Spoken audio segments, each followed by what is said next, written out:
بسم اللہ الرحمن الرحیم۔ السلام علیکم دوستو، میں ملک جمشید بسم اللہ نرسری فارم چینل سے۔ دوستو آج میں آپ کو موسمی پنیروں کے لیے جو مٹی بناتے ہیں نرسری والے وہ کیسے تیار کرتے ہیں اس کا طریقہ میں آپ کو اس ویڈیو میں بتاؤں گا۔ اس سے پہلے اگر آپ ہماری ویڈیو پر نیو ہیں تو ہمارے چینل کو ضرور سبسکرائب کر دیں تاکہ اس طرح کی مزید ویڈیو میں آپ لوگوں تک پہنچاتا رہوں۔ تو سٹارٹ کرتے ہیں اس ویڈیو کو۔ سب سے پہلے جو آپ نے مٹی لینی ہے نا وہ کوشش کرنی ہے، یعنی مٹی 3 حصے ہونی چاہیے، اور اس میں ایک حصہ جو ہے نا آپ ورمی کمپوسٹ بھی ڈال سکتے ہیں، اس میں گلی سوئڑی گوبر بھی ڈال سکتے ہیں، اس کے علاوہ اپنی آرگینک کمپوسٹ بھی استعمال کر سکتے ہیں۔ تو آپ اس ویڈیو میں جو دیکھ رہے ہیں دوستو، یہ ہماری اپنی تیار شدہ ورمی کمپوسٹ ہوتی ہے، یہ ہم نرسری میں خود تیار کرتے ہیں، اور یہ جب بھی ہم موسمی پنیری لگاتے ہیں تو اس کے لیے یہ ہم اس میں مٹی میں مکس کر دیتے ہیں۔ تو آپ اپنی طرف سے کوئی بھی ورمی کمپوسٹ تیار کر سکتے ہیں، یعنی کہ کیلے کے چھلکے وغیرہ یا سبزیوں کے چھلکے وغیرہ کی آپ اپنی آرگینک کمپوسٹ بنا لیں، وہ بہترین ہوتی ہے۔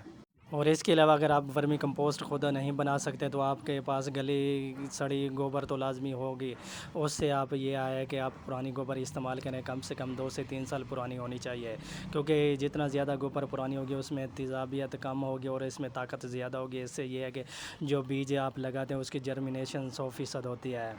تو دوستو کوشش کریں آپ نے جو مٹی اس میں ڈالنی ہے، ٹھیک ہے نا، وہ بھال والی مٹی ہونی چاہیے، یعنی ریت والی مٹی ہونی چاہیے، یعنی کہ سخت مٹی سے پرہیز کرنی چاہیے۔ جتنا مٹی زیادہ نرم ہوگی اتنا زیادہ مٹی اچھی ہوگی، اس میں یہ ہے کہ بیج کی جو جرمینیشن ہے وہ زیادہ ہوگی۔ اگر مٹی سخت ہوگی یا خراب ہوگی تو اس میں یہ ہے کہ بیج کی جو جرمینیشن ہے وہ صحیح طریقے نہیں ہوگی۔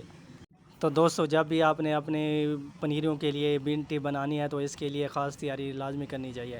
مٹی کو سب سے پہلے یہ ہے کہ آپ نے خشک کر لینا ہے، بہترین اچھی طریقے سے خشک ہونی چاہیے، یعنی جتنی مٹی زیادہ خشک ہوگی اتنا اس کی جو بیج کی جرمینیشن ہے وہ زیادہ ہوگی۔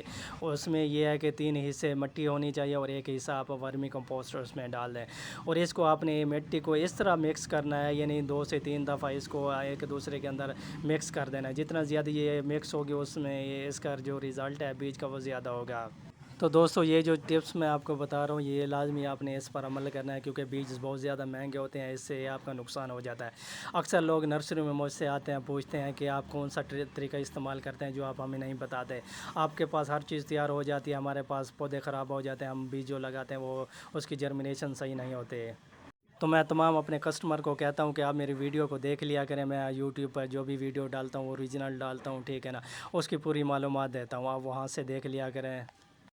تو دوستو آپ نے کوشش کرنی ہے، سب سے پہلے یہ ہے کہ مٹی آپ کی بہترین اور نرم اچھی ہونی چاہیے، اور اس کے بعد جو ورمی کمپوسٹ آپ نے بنانی ہے یا گوبر آپ نے ڈالنی ہے وہ بہترین اور پرانی گوبر ہونی چاہیے، اس سے یہ آپ کا رزلٹ اچھا آئے گا انشاءاللہ۔ تو آپ کی جو بیج کی جرمینیشن ہے وہ بہت زیادہ بہتر ہوگی، اور بیج جو ہیں وہ جلدی گرو کر آتے ہیں، جلدی نکل آتے ہیں۔ اور اس کے بعد مٹی کو اچھی طرح آپس میں مکس کر دینا ہے۔ جب مٹی مکس ہو جائے تو آپ انہیں اس کو دھوپ میں خشک ہونے کے لیے رکھ دینا ہے، یعنی 2 سے 3 دن اس کو مزید دھوپ میں رکھنا ہے۔ جتنی زیادہ دھوپ پڑے گی مٹی زیادہ خشک ہو جائے گی، پھر آپ اس کو گملوں میں ڈالیں گے اور بیج لگائیں گے تو اس کی جو جرمینیشن ہے وہ تقریباً 90 سے 100% ہوگی، اور اس طرح آپ کا رزلٹ بہت اچھا آئے گا۔